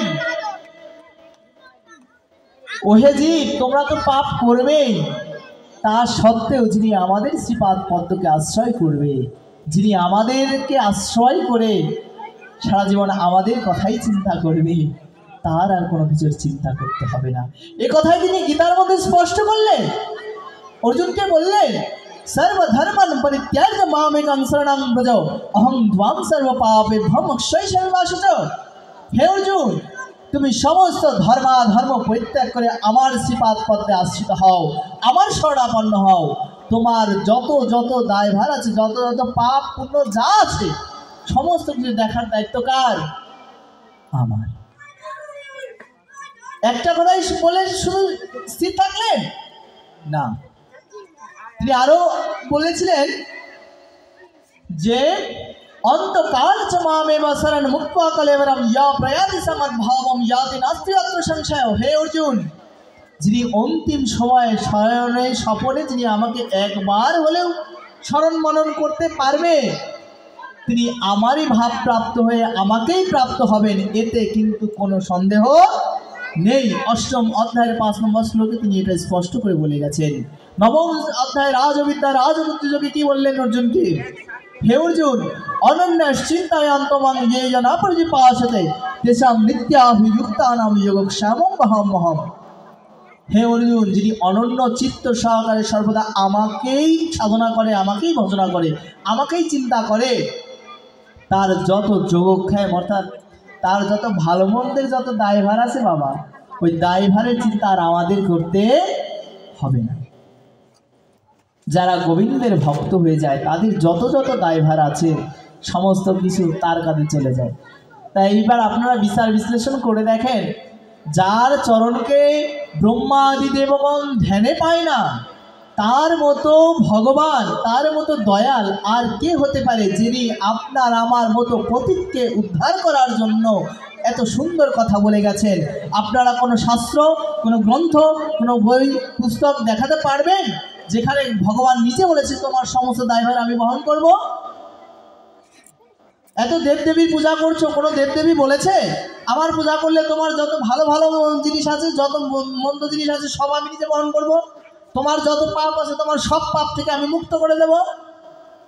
কোনো দেব দেবতা কিন্তু বলতে পারেনি। বলল কে? অনাদিরাদি গোবিন্দ, যার শ্রীপাদ পদ্মকে ব্রহ্মাদি দেবগণ ধ্যানে পায় না, তিনি আমাদের মতো পতিতকে উদ্ধার করার জন্য বারংবার সচেষ্ট ছিলেন। তিনি বারংবার সংসারে এসেছিলেন আর ভবিষ্যতেও আসবেন। গীতার মধ্যে দিয়ে তিনি এই কথাটি স্পষ্ট করে দিয়েছেন। ভগবানের কি এত দায় পড়েছে, কি এত ঠেকা পড়েছে? আপনার আমার মতো পাপী তাপীর যত পাপের বোঝা আছে, ভালো কাজ আছে, সবকিছু তার বহন করতে হবে। যখন দস্যু রত্নাকর ছিল, তিনি তো পাপ করেছিল, এই কাহিনীও আপনারা সবাই জানেন। দস্যু রত্নাকর থেকে পরবর্তীতে বাল্মীকি মুনি হলেন। তা তার পাপ মুক্তি হলো কিভাবে? রাম নাম জপ করে। কেন? কোনো দেবতা এসে তার সমস্ত পাপকে নিয়ে নিতে পারতো না? তিনি যখন তার মাকে বলেছিলেন, মা দেখো, এই সংসারের প্রত্যেকের আপন তো মা বাবা, তাই না? বাবাকে গিয়ে বলেছিলেন, বাবা আমার একটু পাপের বোঝা তুমি কমিয়ে দেবে? যা কিছু করেছি, এই চুরি চেঁচড়ামি ডাকাতি গুন্ডামি বদমাইশি যা কিছু করেছি সব তো তোমাদের জন্য, আমার পাপের বোঝাটা কি তুমি একটু টেনে দেবে? তখন বাবা কি বলেছিল, যে মানুষ দুইবার শিশু হয়, এক জন্ম থেকে আর এক হচ্ছে বৃদ্ধ বয়সে। যখন তুমি শিশু ছিলে তখন তোমার যেভাবে ভরণ পোষণ করেছি সেটা আমার ব্যাপার ছিল। আমি চুরি করে আনবো না ডাকাতি করে আনবো, শিশু তো আর জানে না, তাই না? শিশুর ওপর কি সে কথা বর্তায়? আপনি কিভাবে ইনকাম করে আনবেন আপনার ছোট বাচ্চা কি বুঝবে? বা আপনি যেভাবে আনবেন, ভালো কাজ করে আনলে তো ভালো, যদি খারাপ কাজ করে আনেন আপনার সন্তানকে কিন্তু সেই পাপ স্পর্শ করবে না। তা তিনি বলেছিলেন, এখন আমরা বৃদ্ধ হয়েছি, এখন আমার কিভাবে রক্ষণাবেক্ষণ করবে সেটা তোমার দায়িত্ব, অতএব তোমার পাপের বোঝা আমি নিতে পারবো না। শেষ পর্যন্ত গিয়েছিলেন মায়ের কাছে। মাও একই কথা বললেন, বাবা এখন তো আমাদের বয়স হয়েছে, এখন তুমি আমাদের কিভাবে এনে খাওয়াবে, আমাদের দুমুঠো অন্ন যোগাবে, সেটা তোমার ব্যাপার, আমরা তোমার পাপের ভাগী হতে পারবো। যদি পারো, যদি মনে করো এটা খারাপ কাজ, তাহলে ভালো কাজ করো, সৎসঙ্গ করো, ভালো কাজ করে অর্থ উপার্জন করো, তাতে তো কোনো সমস্যা নাই। তারপরে গেলেন স্ত্রীর কাছে। স্ত্রীর কাছে গিয়ে কেঁদে কেঁদে বলছে, দেখো সংসারে আমার পাপের বোঝা কেউই নিতে যাচ্ছে না, যে সংসারের জন্য আমি আমার পাপের বোঝাটাকে বাড়ালাম, তোমাদের ভরণ পোষণ দেওয়ার জন্য আমি যেভাবেই হোক অর্থের জোগান করেছি, কিন্তু কেউ নিতে যাচ্ছে না, অন্তত পক্ষে তুমি তো আমার আপনজন, তা তুমি আমার পাপের বোঝা নেবে? তখন বলেছিলেন, ওই স্বামী, তোমার ভরসায় আমার পিতা মাতাকে পরিত্যাগ করে তোমার হাত ধরে আমি আমার সংসারে চলে এসেছি, আমার মা বাবা আপনজনকে পরিত্যাগ করে তোমার সাথে চলে এসেছি, এখন তুমি আমারে কিভাবে খাওয়াবা পড়াবা সেটা তোমার ব্যাপার, আমি তোমার পাপের ভাগ নিতে পারবো। তা দেখেন সংসার দেখলেন, আপন ব্যক্তি, আপনার আমার আপনকে পিতা মাতা স্ত্রী সন্তান সন্তানাদি এরাই তো আপন, এই সংসারে এদের থেকে তুলনায় তো আর আপন কেউ নাই। তাহলে এরাও কিন্তু পাপের বোঝা নেওয়ার সময় মোচড়ামচড়ি করবে, কিন্তু সেই পাপের বোঝাকে স্বেচ্ছায় নিতে চাইলেন কে? গীতার মধ্যে স্পর্শ করলেন কে? আমার অনাদিরাদি ভগবান শ্রীকৃষ্ণ, যার চরণকে মুনিঋষিরা ধ্যানে পর্যন্ত উপলব্ধ করতে পারে না, সেই অনাদিরাদি গোবিন্দ এত বড় এত সুন্দর কথা বললেন কেন? বলছে তাকে যেন আমরা একটু ভালোবাসি। গোবিন্দ কি চায়? তুমি যে চিনি বাতাসা দিয়ে পুজো দিচ্ছ, গোবিন্দ কি এটা চায় তোমার কাছে? গোবিন্দ যিনি সাক্ষাৎ ভগবান, যার সেবা করার জন্য দেব দেবতা থেকে দাস দাসী থেকে নিয়ে কোনো কিছুর অভাব নেই, যাকে সেবা করার জন্য প্রত্যক্ষ শ্রীমতী রাধা ঠাকুরানী রয়েছে, যিনি নিজ হাতে রন্ধন করে গোবিন্দকে ভোগ লাগায়, তো সেই রাধারানীর ভোগকেও অর্থাৎ রাধারানীতে ভোগ দিয়ে যে তৃপ্তি হয়, তো সেই তৃপ্তিটা আরো বেড়ে গিয়েছে কেন? আপনার আমার বাড়ি এসে কেন বসে আছে? বলছে আপনার চিনি বাতাসা খাওয়ার জন্য। আপনি যে আমি যে পূজা দিচ্ছি, চিনি বাতাসা দিচ্ছি, গোবিন্দ কি এটার আশা করে আছে? বলছে না, গোবিন্দ যেই জিনিসটা চায় সেটা হচ্ছে একটু ভালোবাসা। গোবিন্দ তো বললেন, পত্রম পুষ্পম ফলম তোম ইয়মে ভক্তা প্রযাচ্যতি, যিনি ভক্তি সহকারে আমাকে একটু পত্র একটু পুষ্প একটু জল অর্পণ করে আমি তাই গ্রহণ করি। তাই গৌরী শিলানাথ প্রেমানন্দে বলছে, এটা দিলে কি হবে? যদি আমরা গোবিন্দের কাছে একটু তুলসী পাতা একটু ফুল জল দেই তাহলে কি হবে? বলছে গোবিন্দ আমাদের আপন করে নেবে। যে আমাদের আপন করলে আর ভয় নাই, যে আমাদের আপন করলে সে আমাকে কখনো ঠকাবে না, এই সংসারও আমাকে ঠকিয়ে একসময় ভুলে যাবে। কিন্তু যার চরণে আশ্রয় করলে, যাকে আপন করলে, শুধু এহ জন্ম তো ছাড়ো, জন্ম জন্মান্তর একদম তোমার উদ্ধার না হওয়া পর্যন্ত গোবিন্দ তোমার সাথে থাকবে। এই যে আপনারা আজকে ভাগবত কথায় বসে আছেন, এটা কি আপনাদের এক জন্মের ভাগ্য? শাস্ত্র কি বলে জানেন? ভাগ্য দেয় না বহু জন্ম সমর্জিত না। তোমার যখন বহু জন্মের পুণ্য একত্রিত হয়, পূর্ণিত হয়, সঞ্চিত হয়, তখন গিয়ে তোমার এইরকম সাধুগুরুর চরণ ধুলি পাওয়ার সুযোগ লাভ হয়। আর এইরকম ভাবে শ্রীমদ্ ভাগবতীয় জ্ঞানযজ্ঞে আসার সৌভাগ্য অর্জন হইয়া থাকে। নিতাই গৌরী সীতানাথ প্রেমানন্দে গৌর হরি। এই যে আপনি আমি বসে আছি, এটাও আমাদের বহু জন্মের স্বীকৃতির ফলে। তার বাস্তবিক উদাহরণ দেখবেন, এই গ্রামে অনেকেই জানে আজকে এখানে ভাগবত পাঠ হবে, কিন্তু এসেছে কয়জন? এসেছে কয়জন? কেন আসলো? এটা কি আমাদের এক জন্মের পুণ্য ফল? না, বহু জন্মের পুণ্য ফল। কেন জানো?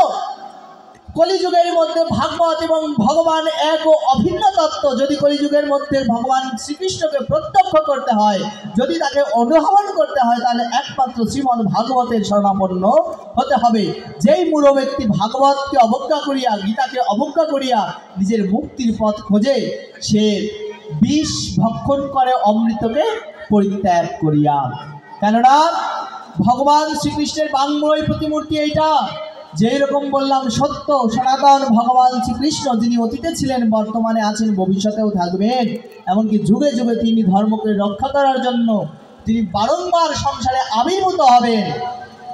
এ কথা মিথ্যা কথা নয়। তাহলে সেই ভগবান সত্য হয়েও বারংবার পৃথিবীতে আসছে আমাদের উদ্ধারের জন্য। এই ভাগবতকে কেন প্রেরণ করা হলে? যখন ভগবান শ্রীকৃষ্ণ আমার নিজ স্বধাম গমন করবেন, নিজ লীলা সংবরণ করিয়া, তখন শ্রী উদ্ধব যে মহারাজ তার চরণে পড়ে কাঁদতে লেগেছিলেন। হে তৎ বিয়োগে তে ভক্তা কথম স্পর্শতে ভূতলে। হে ভগবান, তোমার বিয়োগে তোমার ভক্তরা কাকে নিয়ে থাকবে প্রভু? যদি মাছকে যদি জল থেকে আলাদা করে দেয়া হয়, মাছ বাঁচতে পারে না। যদি কোনো ব্যক্তিকে আহার আদি থেকে দূরে রাখা হয়, সে মানুষ বাঁচতে পারে না। হে ভগবান, ভক্তের প্রাণ তুমি, আমাদের প্রাণে তোমারই অধিষ্ঠান। তোমার বিয়োগে আমরা কাকে নিয়ে থাকবো প্রভু? তুমি যে তোমার স্বধাম গমন করে আমাদের রেখে চলে যাবে, এই তোমার বিয়োগে আমরা আমাদের প্রাণকে ধারণ করতে সমর্থবান হব না। তখন তার চরণে পড়ে কাঁদতে লেগেছিলেন এই উদ্ধবজি মহারাজ। যেই উদ্ধব সাক্ষাৎ বৃহস্পতির শিষ্য ছিলেন, দেবতাদের গুরু বৃহস্পতি, সেই উদ্ধব সেই গুরুদেবের শিষ্য ছিলেন। চিন্তা করা যায়, ভাবা যায়। তার মতো আর উদ্ধবকে বলা হয়েছে শাস্ত্রীর মূর্তি, অর্থাৎ তার ভিতরে সমস্ত শাস্ত্র জ্ঞান ছিল। তার মতো জ্ঞানী ভক্ত গোবিন্দের শ্রীপাদ পদ্মাস লুণ্ঠিত হয়ে বলছে, হে ভগবান, তোর বিয়োগের তুই ভক্তা কথম স্পর্শতে ভূতলে। তোমার বিয়োগে আমরা কাকে নিয়ে থাকবো? যেই রূপ তুমি ব্রজ ছেড়ে একবার চলে এসেছিলে। যখন ব্রজ ছেড়ে আমার গোবিন্দ মথুরায় চলে আসে, মা কি বলে এসেছিলেন? হে ব্রজগোপিনীগণ, আমি আজ বৃন্দাবন ছেড়ে যাচ্ছি, আবার ফিরে আসবো। বৃন্দাবনবাসীরাই একটা কথাকে অঙ্গীকার করে জীবিত ছিলেন যে আমার গোবিন্দ আবার বৃন্দাবনে আসবে। যদি আমাদের প্রাণ ত্যাগ হয়ে যায়, আমরা আমাদের বধূর অদর্শনে মরেও শান্তি পাবো না, আমরা আমাদের দেহ রক্ষা করেও শান্তি পাবো না। এর জন্য জানি না তো তার কৃপা কবে হবে, আমরা পারলাম না তাকে ধরে রাখতে। ব্রজ বালকগণ, ব্রজ সখাগণ, ব্রজ গাভীগুলো, প্রত্যেকটি তৃণ আদি গুল্মলতা যারা ছিলেন, প্রত্যেকেই কিন্তু কৃষ্ণকে একদম অন্তর থেকে ভালোবাসতেন। তো গোবিন্দ বিরহে তাদের কি অবস্থা হয়েছিল গো, সেটা আমরা পাই যখন গোবিন্দ তাদের বলেছিলেন, হে উদ্ধব, তুমি ব্রজে গমন করো। কেন? এই উদ্ধবের এক সময় মনের মধ্যে অহংকার জন্ম নিয়েছিল যে আমি শাস্ত্রের প্রতিমূর্তি, আমার ভিতরে শাস্ত্র জ্ঞান আছে, আমার ভিতরে বেদ জ্ঞান আছে, আমি ভগবানকে, ওই যে বললাম ভগবান প্রত্যেকের মধ্যে আছে, অনাদি অচিন্ত অব্যক্ত রূপে, নিরাকারে ব্রহ্মরূপে এই উদ্ধবজি মহারাজ সেই রূপে ভগবানকে দেখতেন। কিন্তু গোবিন্দ আবার দেখলেন যে ভক্তের মনের অহংকার যদি থাকে, ভক্ত আমার হারা হয়ে যাবে। মনে রাখবে, ভক্ত এবং ভগবান একে অপরের পরিপূরক, কিন্তু তথাপিও যদি কোনো ভক্তের হৃদয়ে অহংকার নামক কাল সর্প বাসা বাঁধে, সেই হৃদয়ে গোবিন্দ আমার থাকতে পারে না। গোবিন্দ সব জিনিস সহ্য করে, মানুষের দুটো জিনিসকে তিনি সহ্য করতে পারে না। এক হচ্ছে ভক্তের মনের অহংকার, আর একটা হচ্ছে ভক্তের চোখের জল। যদি তোমার মনে অহংকার থাকে, তুমি গোবিন্দ হারা হয়ে যাবে। সে তুমি যত প্রিয়ই থাকো না কেন। যেরকম রাসলীলায় আমরা দেখতে পাই, গোবিন্দ সমস্ত ভুজাঙ্গনাদের ত্যাগ করিয়া অন্তর্ধান হয়ে গিয়েছিলেন, কিন্তু ফিরে আসলেন কখন? যখন তাদের অহংকার চোখের জলের সাথে মিশে মিশে ধুয়ে গেল, তখন গোবিন্দ আমার কৃপা করে তখন প্রকটিত হয়েছিলেন। এ থেকে গোবিন্দ বোঝালেন যে তোমার মনে যদি অহংকার রূপী কাল সর্প থাকে, ওহে ভক্ত, তুমি আমাকে ধরে রাখতে পারবে না। এর জন্য আমাদের প্রত্যেকেরই উচিত অহংকার শূন্য হওয়া, অহংকারকে ত্যাগ করা। যখন তারা অশ্রু পান দিয়ে গোবিন্দকে ডেকেছিলেন, গোবিন্দ কিন্তু আর দেরি করেননি। চিন্তা করে দেখেন, দুটো জিনিস ভগবান সহ্য করতে পারে না। তা এই উদ্ধবকে দেখে ভগবান শ্রীকৃষ্ণ দেখলেন যে এর মনে অহংকার এসেছে। এবার বলেছেন, তোমার দায়ভার গোবিন্দ বহন করবেন, ভক্তকার গোবিন্দের। তা অহংকার ভাঙানোর দায়িত্বটা কার? গোবিন্দেরই তো। তিনি তো তখন কি করলেন জানেন? উদ্ধবকে বললেন, উদ্ধব, তুমি ব্রজে যাও। কেন? আমি ব্রজ ছেড়ে অনেকদিন যাবৎ বৃন্দাবনকে ছেড়ে মথুরায় চলে এসেছি। আজ আমার পরিবারের কথা খুব মনে পড়ছে।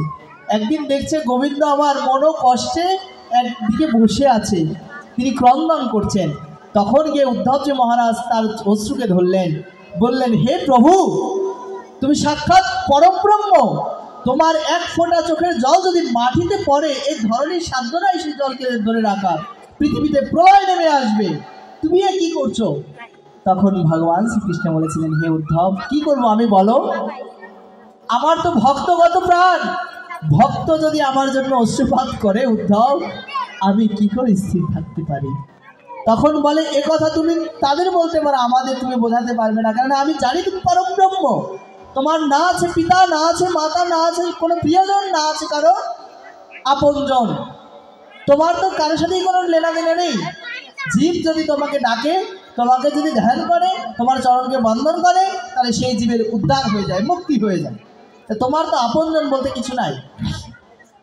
তখন ভগবান শ্রীকৃষ্ণ দেখেন, যদি মানুষের জ্ঞান থাকে, মা, জ্ঞানের অহংকারও কিন্তু চলে আসে।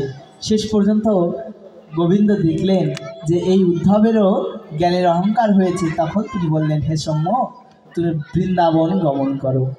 যোগমায়াকে আদেশ করলেন যে যেই রূপে আমি বৃন্দাবনে লীলা করতাম, সেইভাবে তুমি আমার ব্রজধামকে সাজিয়ে তোলো।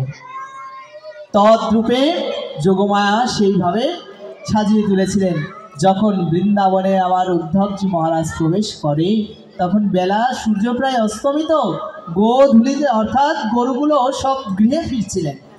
তখন যখন গোধূলার মধ্যে একটু শান্ত হলো, তখন তিনি দেখতে পেলেন ব্রজ বৃন্দাবন। শেষ পর্যন্ত তিনি দেখলেন পিতা নন্দ মহারাজের গৃহ। শোনা হলো যে নন্দ মহারাজের গৃহ কোনটা? যখন নন্দ মহারাজের গৃহে গিয়েছিলেন, তখন নন্দ মহারাজ আমার গোবিন্দ বিরহে এক পাথরের মূর্তি হয়ে গেছে। যেদিন থেকে বৃন্দাবন ছেড়ে আমার গোবিন্দ মথুরায় গিয়েছেন, যেদিন থেকে অক্রূর তাকে কংসকে নিধনের জন্য বা ওই ধনুর্যজ্ঞের কথা বলে নিয়ে চলে গেছে বৃন্দাবন থেকে, সেই দিন থেকে বৃন্দাবনের আর প্রাণ ছিল না।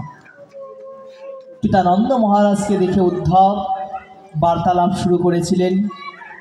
এক মুহূর্তে নন্দ মহারাজকে বোঝানোর চেষ্টা করা হয়েছিল যে তুমি যার জন্য অশ্রুপাত করছো, সে তোমার পুত্র নয়, সে তোমার পুত্র নয়, সে সাক্ষাৎ ভগবান, তার কোনো মাতা পিতা নাই, তোমরা তার লীলা সঙ্গী হয়েছ। তোমরা এত কৃপা করেছো বা এত পুণ্য সঞ্চয় করেছো বা এত যাগযজ্ঞ তপস্যা ইত্যাদি তোমাদের পূর্বজন্মে ছিল, যার কারণে তোমরা তাকে সন্তান রূপে কিছুদিন পেয়েছিলে, কিন্তু বস্তুত পক্ষে তিনি হচ্ছেন নিরাকার পরম ব্রহ্ম। তার কেউ আপন নেই, তার কেউ পর নেই, তার সবাই আপন। তখন পিতা নন্দ মহারাজ অশ্রুপাত করে উদ্ধবকে বলে, উদ্ধব রে, তুমি শাস্ত্রের মূর্তি হতে পারো, তুমি বিদ্বান হতে পারো, কিন্তু এখন তুমি এক নিকৃষ্ট মানুষের মতো কথা বলছো, নির্দয় মানুষ, নিষ্ঠুর মানুষের মতো কথা বলছো। হে উদ্ধব, এতদিন জানতাম কৃষ্ণ আমাদের সন্তান। তুমি জানো উদ্ধব, যখন কৃষ্ণের কথা মনে হয় আমাদের, তখন গিয়ে আমি গৃহে থাকতে পারি না। জানো কেন? যদি আমি ভেঙে পড়ি, মা যশোদাকে কে সান্ত্বনা দেবে? শেষ পর্যন্ত চলে যাই গিরিরাজ গোবর্ধনের কাছে কৃষ্ণকে ভোলার জন্য। কিন্তু যখন গিরিরাজের কাছে যাই, যখন কৃষ্ণের চরণ চিহ্ন দেখি, যেই কৃষ্ণের বাঁশির তারে গিরিরাজ খণ্ড পর্যন্ত গলে গেছিল, সেই চরণ চিহ্নকে যখন দেখি, কৃষ্ণ প্রাপ্তির লালসা আরো দ্বিগুণ বেড়ে যায়। যখন ভাবি কৃষ্ণকে ভুলে যাব, কৃষ্ণ আমাদের তো সন্তান নয়, কৃষ্ণ তো বসুদেব এবং দেবকীর সন্তান, তাহলে তাকে আমরা কেন আপন করে রাখবো? এই কথা চিন্তা করতে করতে যখন আমি যমুনার পারে যাই, ভাবি কৃষ্ণকে এইবার সত্যি ভুলে যাব। কিন্তু মনে পড়ে আমার কালীয় মর্দন লীলার কথা। কৃষ্ণ তো ওই কালো জলে কালীয়কে দহন করেছিলেন, কালীয় মর্দন লীলা করেছিলেন। যখন ভাবি কৃষ্ণকে এখান থেকে ভুলে যে অন্য কোনো জায়গায় চলে যায়, কিন্তু বিশ্বাস করো উদ্ধব, বৃন্দাবনের এমন কোনো জায়গা নেই যেখানে আমার গোবিন্দের শ্রীপাদ পদ্মের চিহ্ন নেই। বৃন্দাবনে এমন কোনো স্থান নেই যেখানে আমার গোবিন্দ গমন করেনি। বৃন্দাবনের এমন কোনো স্থান হতেই পারে না যেখানে গেলে আমি আমার কৃষ্ণকে ভুলে যাব। দেখেন ভক্তের ভালোবাসাটা কোন পর্যায়ে যায়। মা গোবিন্দকে এমনি এমনি কি তারা পেয়েছিল? চিন্তা করে দেখেন। তো এই বলতে বলতে নিজের উত্তরিয়ে দিয়ে নিজের মুখকে ঢেকে রাখে, বলে, উদ্ধব, তোমার জ্ঞান রাখো। উদ্ধব বোঝাতে চাইলেন গোবিন্দ হচ্ছে ভগবান, বলছে রাখো তোমার ভগবান। আমরা আমাদের ভগবান কৃষ্ণকে চাই না, আমরা আমাদের পুত্র কৃষ্ণকে চাই। তুমি তো তার বাল্যলীলা দেখোনি উদ্ধব, তুমি তার বাল্যলীলা দেখোনি? কত মধুর ছিল আমার এই কৃষ্ণের বাল্যলীলা, কত মধুর ছিল তার রূপ, কত মধুর ছিল তার লীলাগুলো। তুমি যদি দেখতে, তাহলে তুমি আমাদের প্রতি এতটা নির্দয় হতে পারতে না। তোমার কথায় যদি কৃষ্ণ ভগবান হয়, তাহলে এতদিন জানতাম আমরা পুত্রহারা হয়ে আছি। উদ্ধব, তুমি বলো, পুত্রহারা হলে সেই মা বাবার একদিন না একদিন শোক চলে যায়, কিন্তু কেউ যদি ভগবান হারা হয়, যদি সেই ব্যক্তি জানে যে সংসারে কেউ আমাদের আপন নয়, গোবিন্দ আমাদের আপন, ভগবান আমাদের আপন, এই কথাকে জানার পরেও যদি ভগবান তাকে যদি ত্যাগ করে দেয়, ভগবান যদি ত্যাগ করে চলে যায়, তার তো আর বাঁচার কোনো মানেই হয় না। উদ্ধব, তুমি একবার বলো, তুমি আমাকে এতক্ষণ প্রশংসা করলে, কিন্তু তোমার এক একটি কথা আমার হৃদয়কে জর্জরিত করে দিয়েছে। জানো কেন? তুমি যে বললে পুণ্যবান, ভগবানকে আমরা লীলাসঙ্গী হয়েছি, তাহলে শোনো, আমাদের মতো পাপিষ্ঠ, আমাদের মতো নিকৃষ্ট মানুষ আর এই জগৎ সংসারে নেই। যার কেউ নেই তার ভগবান আছে, এই কথা আমরা শুনেছি, কিন্তু আমরা আমাদের কোন দোষে বা কোন পাপে সেই ভগবানকে রাখতে পারলাম না। সেই ভগবান আমাদের প্রতি অভিমান করে আমাদেরকে ছেড়ে চলে গেল। তখন উদ্ধবজি মহারাজের জ্ঞান ক্ষুণ্ণ হয়ে গেছে। তখন মনে হচ্ছিল পিতা মহানন্দ মহারাজের সাথে যদি আমি একটু ক্রন্দন করতে পারতাম, তাহলে আমাদের তাপিত পরাণটা জুড়াত। এতক্ষণ জ্ঞানের অহংকার ছিল, মা, প্রেম ছিল না। আর প্রেম বিনা গোবিন্দ কিন্তু মেলে না। এখন তার মধ্যে বাৎসল্য প্রেমকে বোঝার শক্তি সামর্থ্য উদয় হয়েছে। পরবর্তীতে মা যশোদাকে বোঝাতে গেলে, মা যশোদা আর মা যশোদা নেই। মা যশোদা কৃষ্ণ বিরহে হা গোপাল হা কারাই করতে করতে আমার অচৈতন্য হয়ে পড়ে থাকে, এমনকি নিজের রন্ধন কার্য ইত্যাদি সম্পাদন করে না।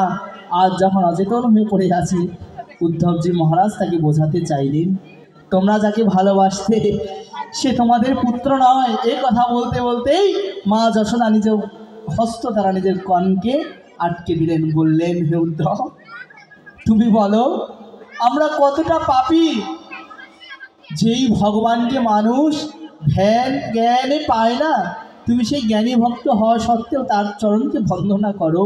কিন্তু আমরা এতটা পাপিষ্ঠ, সেই ছোট্ট কৃষ্ণকে আমরা, সেই ভগবান কৃষ্ণকে, তোমার কথায় যদি কৃষ্ণ সত্যি ভগবান হয় তাহলে আমরা কত বড় পাপী একবার চিন্তা করে দেখো। সেই কৃষ্ণকে আমি দড়ি দিয়ে উলুখলের সঙ্গে বেঁধেছিলাম। আপনারা দাম বন্ধন লীলা করেন না? দামোদর মাস পালন করেন তো? আচ্ছা, কে কে এখানে দামোদর মাস পালন করে? একটু হাত উপরে করি তো। কেই করে না? হরে রাম। আচ্ছা যাক, একজন পাওয়া গেছে, তা এর জন্য একটু নিতাই গৌর হরি বল বলি। নিতাই গৌর সীতারাধে প্রীতিপ্রেমানন্দে গৌর হরি বল। করবেন না, কেননা এই যে গোবিন্দের জন্য আপনি যতটুকু সময় ব্যয় করতে পারেন এতটুকুই সাথে যাবে। আপনি আমি মনে করে দেখেন, আজকে সকাল থেকে এই পর্যন্ত, এখানে আসা পর্যন্ত অনেক কাজ করেছে, কিন্তু এখন আপনাকে যদি প্রশ্ন করা হয় এইখান থেকে কয়টা কাজের কর্মফল আপনি আপনার সাথে নিয়ে যেতে পারবেন? পারবেন? যদি যাই কিছু খারাপ কিছু যাবে, ভালো কিছু দিনের ভিতরে করছি এরকম কিছু অন্ততপক্ষে আমি কি করছি আমার মনে পড়ে না। কোনটুকু সাথে যাবে জানেন? আচ্ছা, এই যে আজকে সাধু সঙ্গে বসে আছেন, এই যে আজকে হরিকথা শুনছেন, এইটুকুই সাথে যাবে। বলছে যখন ওষুধ খাওয়া হয় ওষুধটা কেমন লাগে? তিতা লাগে তো, কিন্তু ওটার ফল কি থাকে? মিষ্টি থাকে। ওষুধ খেলে তবে আমার রোগ নিরাময় হয়। আচ্ছা, কষ্ট হচ্ছে, ছেড়ে দেব? আচ্ছা ঠিক আছে, তাহলে একটু কথা বলি। তা এই যে ওষুধ খেলে তিতা তো, কিন্তু খেলে আমাদের কি হয়? রোগ সেরে যায়, আমাদের আরোগ্য লাভ হয়, কিন্তু খেতে কেমন? তিতা। তাহলে এই যে সংসার করলেন, এই সংসারটাও কিন্তু আপনার ওই রকম জিনিস, অর্থাৎ যা কিছু করবেন নি করবেন সব কিছু শেষ, কিন্তু এই যে যতটুকু এই ওষুধের মতো আপনারা খাবেন এটুকু কিন্তু পরে কাজ দেবে। কখন কাজ দেবে জানেন? যখন আমাদের মৃত্যুর পরে তিনটা জিনিস সাথে যাওয়া যায়, তখন আমাদের কি কি সাথে যায় আপনারা কি জানেন? তিনটা জিনিস সাথে যায়। আমরা মরে গেলে আমরা ভাবি যে শরীরটাকে পুরাই দিল, সব শেষ হয়ে গেল, না, তিনটা জিনিস সাথে যাবে। একটা হচ্ছে মন, একটা হচ্ছে বুদ্ধি, আর একটা হচ্ছে অহংকার। কি কি কি বললাম আমি? মন, বুদ্ধি, অহংকার। এই যে এখন আপনার যেমন মন আছে, অনেকে বলে মরে গেলাম তো বাইসে গেলাম, না মা, আপনার সূক্ষ্ম শরীর যখন প্রাপ্ত হবে ওই মনটাকেও আপনার ওই শরীরের মধ্যে ঢুকাই দেওয়া হবে। তারপরে যে বুদ্ধি, পাশের বাড়িতে কেউ যদি না খায় থাকে তা সে তার কান্নাকাটি আমার কানে আসে না, ও কার ঘরের ভাঙবো কেমনে, কার মানে ই করবো কেমনে, শত্রুতা করবো কেমনে, আমার জমি নিয়ে গেল, আমার জাতি নিয়ে গেল, এই যে যেরকম বুদ্ধি, তা এই বুদ্ধিটাও কিন্তু আমাদের সাথে যায়।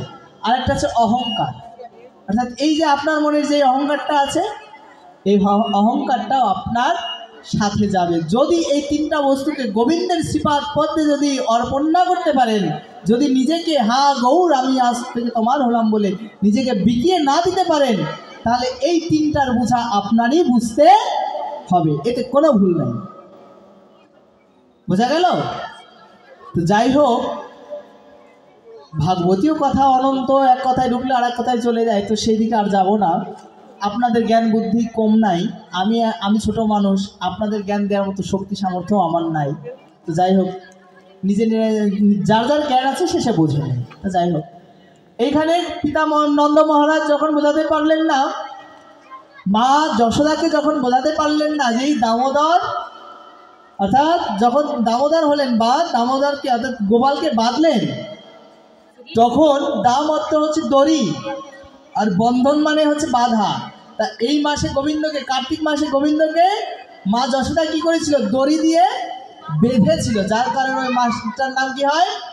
দামোদর মাস। আর এই মাসে কেন বেঁধেছিল, কেন করা প্রয়োজন জানেন?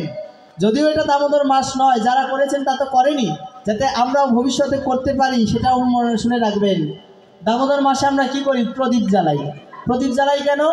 যাতে আমরা যখন ওই প্রদীপ গোবিন্দকে দেখিয়ে, তুলসী বৃন্দা দেবীকে দেখিয়ে যখন আকাশে দেখানো হয় আমার নরকে যত যত লোক আছে, পূর্বপুরুষ যারা কে কোথায় আছে জানি না তো, যাতে তাদের প্রত্যেকের উদ্ধার হয়ে যায়। গোবিন্দ চাইলে তাদের প্রত্যেককে উদ্ধার করে দিতে পারেন সেই মাসে, এই জন্য প্রদীপ দেওয়া হয়। আর ওই মাসটাকে এত মাহাত্ম্য কেন দেওয়া হয়েছে? বলছে যেই মাসে ভক্ত ভগবানকে বেঁধেছিল সেই মাসের মতো আর পবিত্র মাস কি কোনোখানে হয়? মা যশোদাকে যদি আমরা ভক্ত হিসেবে দেখি, আর ভগবান হচ্ছেন গোপাল, যাকে কখন ধরা যায় না, ছোঁয়া যায় না, যিনি এত চঞ্চল, যাকে ব্রহ্মাদি দেবগণে ধরতে পারে না, বুঝতে পারে না, তাদের জ্ঞানেও কোলায় না, তাদের সেই ভগবানকে বেঁধেছিলেন এক সামান্য গোয়ালা নারী। তাও কিভাবে? তার ভক্তের দড়িতে, তার ভক্তির দড়িতে, ভক্তি প্রেমডোরে আমার অনাদিরাদি গোবিন্দকে বেঁধেছিলেন। কেন? এই মাসে গোবিন্দ কৃপা করে থাকেন আমাদের প্রতি। এই জন্য যার জন্য দামোদরকে যারা আরতি করে, দামোদর মাস যারা করে, গোবিন্দের কাছে যা চাওয়া যায় একাগ্র চিত্তে যদি মন পরিষ্কার করে পবিত্র করে, গোবিন্দ প্রত্যেকের মনোবাসনা পূর্ণ করে। এর জন্য আমাদের প্রত্যেকেই সেই দামোদর মাস করা উচিত। তো যাই হোক, এই যে করা হলো, তখন বলছে উদ্ধবজি মহারাজকে, এই যে আমি আমার কৃষ্ণকে বাঁধলাম, তুমি বলো তোমার কৃষ্ণ যদি ভগবান হয় তাহলে ভগবান কি কখনো বাঁধা যায়? উদ্ধবজি মহারাজ বলছে না। ভগবান কি কখনো ছোঁয়া যায়? বলছে না। ভগবান কি কখনো কারো স্তন্যপান করে? না। তাহলে কৃষ্ণ তো আমার সব কিছুই করেছে, তা তোমার কৃষ্ণ ভগবান হলো কি করে? উদ্ধবজি মহারাজ কি বলবে? মা যশোদা যেই কথাগুলো বলছে এগুলো কি মিথ্যা কথা? একটাও তো মিথ্যা কথা নয়। শেষ পর্যন্ত উদ্ধবজি মহারাজ আর থাকতে পারছে না। দেখো, তিনি এখন বাৎসল্য প্রেমের আভাসে আসলেন। তখন তিনি এর জন্য ভাগবত কেন শুনতে হয়, ভাগবত কেন পড়তে হয় জানেন? ভাগবত আপনাকে শেখাবে কি করে ভগবানকে প্রাপ্ত করা যায়, কি করে সন্তান জ্ঞানে সেই অনাদিরাদি গোবিন্দকে ভজনা করা যায়, কিভাবে মধুর রসে গোবিন্দকে উপাসনা করা যায়, কিভাবে সখ্য দাস্য বাৎসল্য এরকম 5 ভাবে গোবিন্দকে উপাসনা করা যায়। তোমার যে এরকম ভাব ভালো লাগে, গোবিন্দ এত লীলা কেন করলেন? আপনার আমার জন্য করেছেন, যাতে আপনারা আমরা প্রত্যেকেই সন্তানকে ভালোবাসি। এই জন্য আমরা গোপাল ঘরে নিয়ে আসি। কেন জানেন? যাতে গোপালকে সন্তান জ্ঞানে একটু সেবা করতে পারি। তা এইবার আসি, একটু যখন আমরা উন্নত লেভেলে যাব, বা গোপাল সেবাকে যারা ভালোবাসেন না তাদের কাছে মনে হয় যেন আমরা একটু দাস রূপে, দাসী রূপে সেবা করব, তখন তারা কি করে? নিজেকে দাস করে আর গোবিন্দকে প্রভু করে। এর জন্য তুমি প্রভু, আমি তোমার দাস, এইভাবে তার সেবা করে। আবার কেউ কেউ কি করে? সেই সেবা করে না। কেউ কেউ বলছে, দূর, তুমি আমার বন্ধু, আমি তোমার বন্ধু। যে রূপে বৃন্দাবনে সীতারাম নাম বসুধাম আমরা প্রত্যেকেই জানি, তাই না? গোবিন্দকে যে যেইভাবে চাবে গোবিন্দ তাকে সেইভাবেই কিন্তু ধরা দেবে। তুমি কিভাবে চাবে সেটা তোমার ব্যাপার। আর গোবিন্দের লীলা এতটা মধুর, গোবিন্দের কথা এতটা মধুর, যে লীলাকে শ্রবণ করলে তোমার তো কান পবিত্র হবে, তোমার হৃদয়ের মধ্য দিয়ে গোবিন্দ তোমার হৃদয় মন্দিরে স্থাপিত হয়ে যাবে। হৃদয় গৌরী সীতানাথে প্রীতি প্রেমানন্দে হরি বল, হরি বল। এর জন্য ভাগবত কথাকে শুনতে হয়, এই জন্য ভাগবত কথাকে শ্রবণ মনন করতে হয়। জানেন কেন? যাতে আপনার কর্ণের মধ্য দিয়ে গোবিন্দ আপনার হৃদয় মন্দিরে উপস্থিত হতে পারে, যেন যার করুণায় আপনার মধ্যে সেই ভালোবাসার সঞ্চার হয়, যাতে আপনার ভিতরে সখ্য দাস্য বাৎসল্য মধুর, আপনি যেইভাবে গোবিন্দকে ভালোবাসতে চান আপনি সেইভাবেই তাকে ভালোবাসতে পারবেন। এই ভালোবাসায় কোনো বিধি নিষেধ নাই। বোঝা গেল? গোবিন্দকে তুমি নিয়ম শৃঙ্খলা শাস্ত্র জ্ঞান দিয়ে গোবিন্দকে বেঁধে রাখতে পারবে না। গোবিন্দকে পেতে হলে দুটো জিনিস প্রয়োজন, একটা হচ্ছে চোখের জল, আর হচ্ছে প্রেম। তুমি কিভাবে গোবিন্দের সেবা দিচ্ছ, কি দিচ্ছ, চিনি দিচ্ছ, বাতাসা দিচ্ছ, কলা দিচ্ছ, কলার ছোঁয়া দিচ্ছ, এগুলো গোবিন্দ দেখে না। গোবিন্দ দেখে তোমার কতটুকু ভালোবাসা আছে। যদি তাই হতো বা, তাহলে গোবিন্দ আমার 56 ব্যঞ্জন পরিত্যাগ করিয়া বিদুরের গৃহে এসে কলার ছোঁয়া খেতেন না। এই কাহিনীও তো জানেন আপনারা, তবু আর একবার একটু মনে করিয়ে দিলাম মাত্র। গোবিন্দ দুর্যোধনের 56 ব্যঞ্জন আদিকে ত্যাগ করে বলেছেন আমার খিদা নাই, চলে এসেছেন। আসলেন কোথায়? গৃহে। কার গৃহে? বিদুরানীর গৃহে। এই বিদুরানী ভেবেছিলেন যখন তিনি কলা গাছটা লাগায়, যদি এই কলা হতো তাহলে আমি যদি আমার গোবিন্দকে একবার খাওয়াতে পারতাম। গোবিন্দ তার মনোবাসনা পূর্ণ করার জন্য সেই 56 ব্যঞ্জনাদিকে পরিত্যাগ করিয়া বিদুরের গৃহে এসেছিলেন। তখন তাকে দেখে বিদুরানী এতটা অভিভূত হয়ে গেছে যে কি করবে আর বুঝতে পারছে না। তখন কি করেছে জানেন? কলার যেই শোভাটা আছে, ওই মূল যেই কলাটা আমরা খাই, ওই খাবারের অংশটা ফেলে দিয়ে সেই কলার ছোবাগুলো আমার গোবিন্দকে খাইয়েছিল। গোবিন্দ একবারের জন্য বলেনি, মা তুমি আমাকে কি খাওয়াচ্ছ? ভেবে দেখা যায় তার থেকে আপন ব্যক্তি এ জগতে আর কে হতে পারে? যার নাই কোনো অভিমান, যার নাই কোনো ভগবতের অভিমান, যার নাই কোনো অহংকার, তাকে যে যেইভাবে ডাকে সে তাকে সেইভাবে কৃপা করে দেয়। কিন্তু তফাৎ শুধু এই, আমরা তাকে ডাকতে পারি না। যদি ডাকতে পারতাম আপনার ঘরের গোপালও কথা বলতো, যদি ডাকতে পারতাম আপনার গৃহে আমার নিতাই চাঁদ এসে আবার নৃত্য করত, যদি ডাকতে পারতাম সবাইকে নিয়ে তিনি আবার আমার অঙ্গনে এসে কীর্তন করতেন। তফাৎ শুরু হলো এই, আমরা ডাকতে পারি না। কি করে পাবো তাকে, যিনি আমাদের জন্য আমাদের কৃপা করবেন বলে মার খেয়ে নাম মিলিয়ে গেছে? এমন দয়াল আর কে আছে যিনি কৃষ্ণ লীলা করেও ক্ষান্ত হতে পারেনি? আমার জীব আমাকে ডাকতে পারবে না, আমার জীব আমাকে বুঝতে পারবে না, এখনো কলিজীবের উদ্ধার সম্ভব হবে না, হচ্ছে না। এই কথা যখন তিনি বুঝতে পারলেন, কলিযুগে অদ্বৈত আচার্যের আহ্বানে হা গোবিন্দ, হা গোবিন্দ, অনাদিরাদি গোবিন্দ হয়ে ধরাধামে তুমি আবির্ভূত হও প্রভু। তার আকুতিতে, তার মিনতিতে গোবিন্দ তার গোলকে থাকতে পারলেন না, তিনি শচীনন্দন গৌর হরি রূপে আবির্ভূত হলেন। বলিয়ে শচীনন্দন গৌর হরি ভগবান কি নিতাই গৌরী সীতারা দেবী প্রেমানন্দে একবার হরি হরি ভগবান।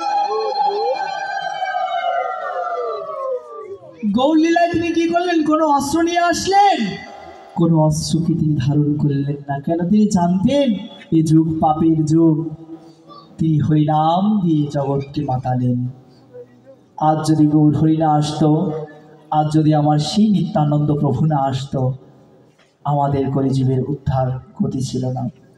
এর জন্য তিনি স্পষ্টত করে বলে গেছেন, হরের নাম, হরের নাম, হরের নামই বকে বলম, কলো নাস্তেব্য নাস্তেব্য নাস্তেব্য গতির অন্যথা। ওহে কলিজীব, হরি স্মরণ ব্যতীত, হরি নাম ব্যতীত তোমাদের কোনো গতি নাই, নাই, নাই। আপনি আমি যদি নরকে যাই মা, ভগবানের কি কিছু যাবে আসবে? কিছু যাবে আসবে? তার কি কিছু কম পড়বে? তার কি ডাকার জন্য, তার কি বোঝার জন্য কি লোকজনের কম পড়েছে? এখানে যদি আজকে ভাগবত পাঠ না হয়, তাহলে ভগবানের কি কিছু লেনা দেনা আছে? ভগবানের কিন্তু কিছুই যাবে আসবে না। তাকে ডাকার জন্য অসংখ্য মানুষ, অসংখ্য মনি ঋষি, অসংখ্য দেব দেবতা তার চরণকে সর্বদা বন্দনা করছে। তা সত্ত্বেও এসেছেন আপনার আমার মতো পতিতকে উদ্ধার করার জন্য, পতিত পাবন গৌর হরি রূপে। আমরা এই যে ভোগারতির সময় গাই না, ভজ পতিত উদ্ধারণ শ্রী গৌর হরি। তিনি কি করতে বললেন? নিত্যানন্দ প্রভুকে আদেশ করলেন, শোনো শোনো নিত্যানন্দ, শোনো হরিদাস, সর্বত্র আমারও আজ্ঞা করহ প্রকাশ, প্রতি ঘরে ঘরে গিয়া করো এই ভিক্ষা, কৃষ্ণ ভজ কৃষ্ণ চিন্ত করো কৃষ্ণ শিক্ষা। কি ভিক্ষা করতে বললেন মা? টাকা পয়সা, অর্থ প্রতিপত্তি? যে আপনাকে যদি আমি কৃষ্ণ নাম বলাই, আপনাকে দিয়ে যদি একটু নিতাই গৌর বলাই, আমার কি হবে? কল্যাণ আপনারই হবে, কল্যাণ আপনারই হবে। যে করবে তারই কল্যাণ, যে সজ্ঞানে করবে তারও কল্যাণ, যে অচৈতন্য অবস্থায় করবে তারও কল্যাণ। অর্থাৎ এ নাম করে কারো অধোগতি হয় না। যে যত পারে সে ততটা করে নাও, কারণ এই নামই হচ্ছে সম্বল। আমরা গানের ভিতর তো গাই, পরপারের সম্বল হরিবল হরিবল। আর শুধু তাই নয়, আমরা এতটা ভাগ্যবান, আমরা ফরিদপুরবাসী এতটা ভাগ্যবান, নব গৌর রূপে প্রকাশিত হয়েছিলেন আমার প্রভু জগৎবুদ্ধ সুন্দর। আমরা তার ধামের পাশেই অবস্থান করছি, তারই ফরিদপুরে, যিনি ডাহাপাড়ায় আবির্ভূত হয়ে আপনার আমার মতো পতিতকে উদ্ধার করার জন্য আমাদের ঘরের কাছে চলে এসেছেন, আমাদের আপনজন হয়ে চলে এসেছেন। অনেকে চাইলেও যারা দূর দূরান্তে থাকে প্রভুর ভক্ত আছে, অনেকে এই শ্রীরাম শ্রীঅঙ্গনে আসার শক্তি সামর্থ্য হয় না। আপনার আমার শক্তি সামর্থ্য আছে, বেশি তো দূরে নয়। তা একবার বুঝুন, নিত্যানন্দ প্রভুকে যখন আঘাত করা হয়েছিল, জগাই মাথায় যখন আঘাত করলেন, নিত্যানন্দ প্রভু সাক্ষাৎ যিনি বলরাম, ব্রজের বলরাম, যিনি কৃষ্ণকে কেউ যদি কিছু বলতো কিছু করতো তাহলে সাক্ষাৎ বলরামের রোষেই শেষ হয়ে যেত। সেই অনন্তনাগের অবতার যেই বলরাম ছিলেন ত্রেতায় লক্ষণ, যার ধনুর বাণ দেখে সারা ভারতবর্ষের মানুষজন কাঁপতেন, যার সম্মুখে অর্থাৎ রামচন্দ্র পর্যন্ত আশাও লাগতো না, লক্ষণের রোষে পড়েই শেষ হয়ে যেত। সেই নিত্যানন্দ প্রভুকে এই কলিযুগে আঘাত করা হলো। সেই বলরাম যখন নিত্যানন্দ প্রভু রূপে আসলেন, তখন তাকে জগাই মাথায় কি করলেন? আঘাত করলেন। যাকে স্পর্শ করার যোগ্যতাও মানে দেবতাদেরও হয় না, সেই অনন্ত দেবের মাথায় যখন আঘাত করা হলো, প্রভু দেখলেন এটা পাপের যুগ। এই যুগে যদি আমি এদের শাস্তি দেই তাহলে আমার গৌর হরির কথা মিথ্যা হয়ে যাবে। বলেছিলেন যে আমরা এই যুগে অস্ত্র ধারণ করব না, আমরা শুধু হরিনাম দিয়ে জগৎকে উদ্ধার করে দেব। এই কথাকে যখন তিনি মনে করলেন, তখন বললেন, মেরেছিস কলসির কানা, তাই বলে কি প্রেম দেব না? এমন দয়াল ঠাকুর যিনি মার খেয়ে হরিনাম বিলিয়ে গেছে, এমন দয়াল ঠাকুর আর কে হতে পারে? হতভাগ্য আমাদের, এই অবদানটাকে বুঝতে পারলাম না।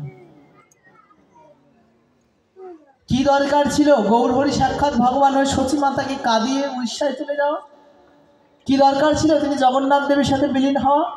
কিন্তু আপনার আমার মতো মানুষকে শেখানোর জন্য, আপনি আমি যাতে পাপে লিপ্ত না হই।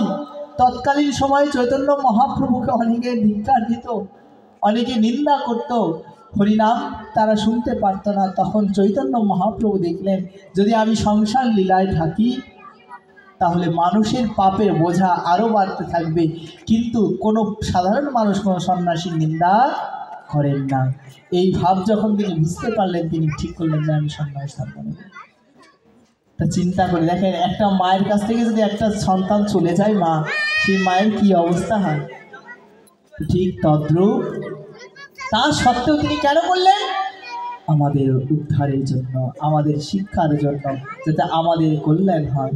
কিন্তু সেই অবদানটাকে আমরা বুঝতে পারছি না। আমরা এতটা জাতি হিসেবে নিকৃষ্ট হয়ে গেছি, একবার হরি বলবো তারও সময় হয় না।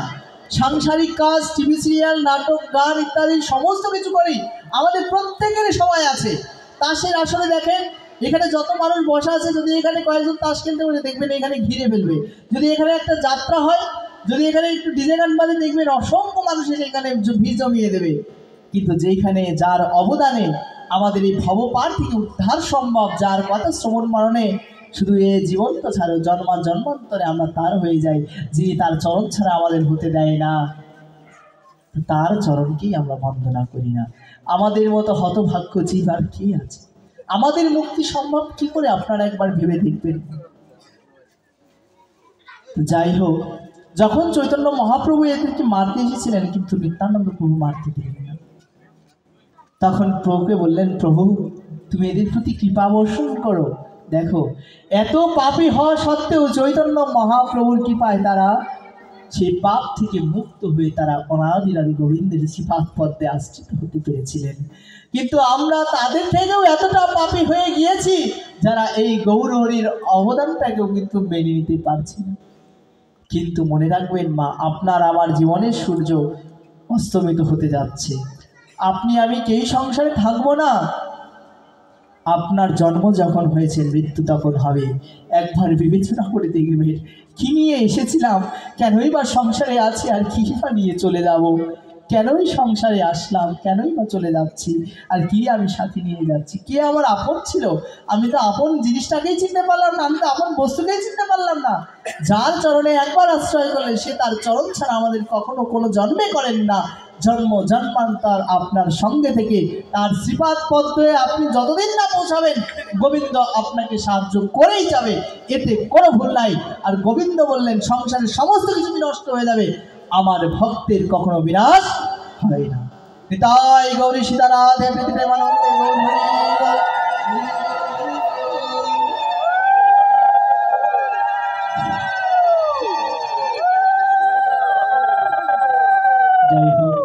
তো এইভাবে যখন বৃন্দাবনের ঘটনাগুলো হচ্ছিল, উদ্ধবজি মহারাজ যখন শ্রীমতী রাধা ঠাকুরানীকে দর্শন করেছিলেন, তখন তার দশম ভাবকে দেখে বুঝতে পেরেছিলেন যে প্রেম আসলে কতটা গভীর হতে পারে, প্রেম আসলে কি বস্তু হতে পারে। আর গোবিন্দ এদের একদম আত্মা হয়ে গিয়েছে। যেদিন থেকে গোবিন্দ আমার ব্রজ ছেড়ে চলে গিয়েছিলেন, সেদিন থেকে বৃন্দাবন আর বৃন্দাবন ছিল না। বৃন্দাবনের শ্মশানপুরী হয়ে গিয়েছিল।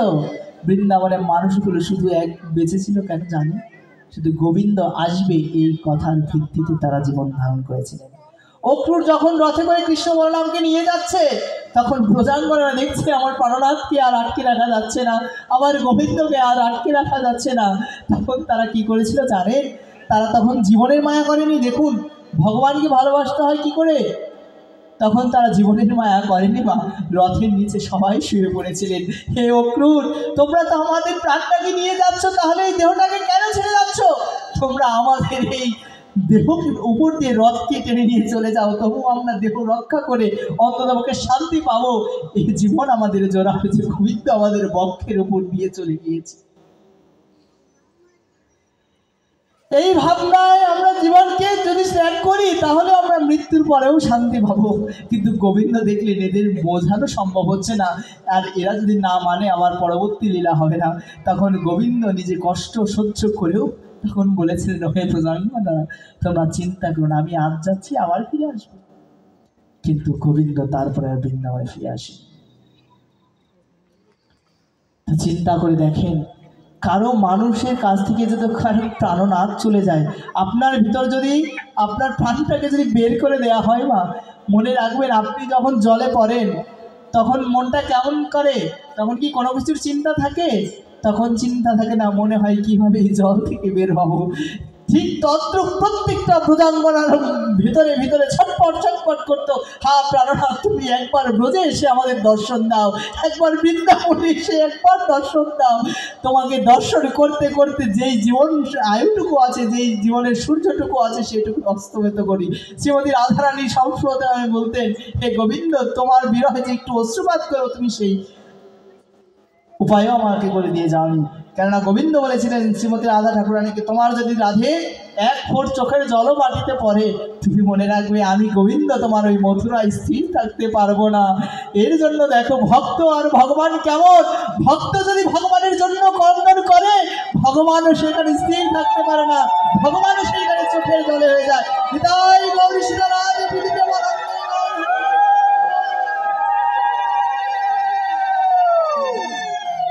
তখন শ্রীমতী রাধারানীকে বলেছিলেন, রাধে তুমি তোমার সুখ চাও না জগতের কল্যাণ চাও? তখন শ্রীমতী রাধা ঠাকুরানী বলছিলেন, আমি জগতের কল্যাণ চাই।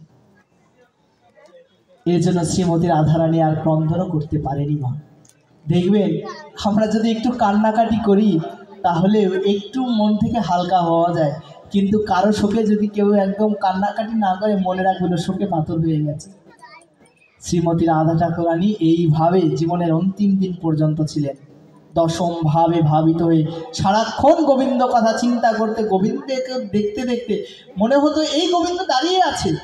উন্মাদিনী হয়ে জীবন কাটিয়েছে। একটি আরতি ছিল তার, যে হে গোবিন্দ, জীবনের অন্তিম দিন যেন তোমাকে দর্শন করতে করতে প্রভু আমার প্রাণটাকে রাখতে পারি। এই আরতি শুধু আমার রাধারানীর নয়, রাধারানী আপনার আমার মতো সবাইকে বোঝালেন। এইভাবে যেই ব্যক্তি গোবিন্দ চিন্তা করতে করতে নিজের দেহকে ছেড়ে যেতে পারবে মা, মনে রাখবেন জগৎ সংসার তাকে পরিত্যাগ করলেও গোবিন্দ তাকে কখনো পরিত্যাগ করে যাবে না। মনে রাখবেন, যদি কোনো ভাগ্যবান ভগবত কথা চিন্তা করতে করতে, ভগবত কথা শ্রবণ করতে করতে, ভগবত প্রসাদ গ্রহণ করে যদি এ ধরাধাম থেকে বিদায় হয়ে যায়, মনে রাখবেন তার আর কখনো অধোগতি হয় না। তার সব সময় তার দায়ভার কে বহন করে? গোবিন্দ। তিনি আমাদের কাছে বেশি কিছু চান না মা। তিনি আমাদের কাছে লাখ লাখ টাকা, এত সুন্দর করে মন্দির করো, এত টাকা দিয়ে বিগ্রহ আনো, এত টাকা দিয়ে তার জামা কাপড় তৈরি করে দাও, গোবিন্দ এগুলো কিচ্ছু চায় না। শুধু একটু চায় তাকে যেন সবাই একটু ভালোবাসে। তিনি আর কিচ্ছু চায় না। এই ভালোবাসাটা দরকার। তো যাই হোক, মনে হচ্ছে অনেক কষ্ট হচ্ছে, ছেড়ে দেব? আচ্ছা, আপনারা যদি থাকতে পারেন আমার কোনো সমস্যা নেই, ঠিক আছে। যাই হোক, দেখেন, আচ্ছা, এই যে নিতাই গৌড় আসলেন কেন?